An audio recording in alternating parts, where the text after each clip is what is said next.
হে আল্লাহ, আমি কার কাছে যাব? আমি কার দরজায় কাঁদব? আপনাকেই তো ডাকছি। এই হৃদয়ের সব কষ্ট, সব ব্যথা, সব দুর্বলতা শুধু আপনাকেই জানাচ্ছি। হে দয়াময়, আমি আজ ক্লান্ত, ভেঙে পড়েছি। আপনার এই বান্দা বড়ই অসহায়। মানুষের চোখে আমি আজ তুচ্ছ, অসম্মানিত। কিন্তু আপনি তো জানেন আমার সত্যিকারের অবস্থান। আপনিই তো জানেন আমি কি নিয়ে লড়ছি প্রতিদিন।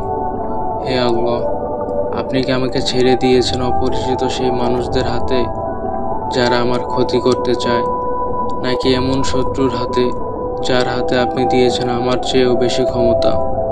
হে আল্লাহ, যদি আপনি আমার ওপর রাগ না করে থাকেন, তাহলে আমার কিছুই যায় আসে না। আপনার সন্তুষ্টি আমার শান্তি। তবুও আমি আপনার রহমতের ছায়া চাই।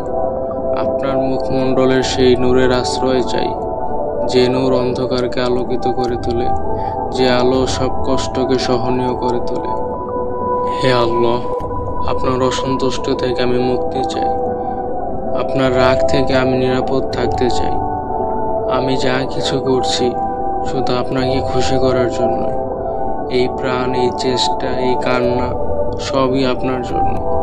কারণ আপনি ছাড়া নেই কোনো শক্তি, নেই কোনো ক্ষমতা, নেই কোনো আশ্রয়।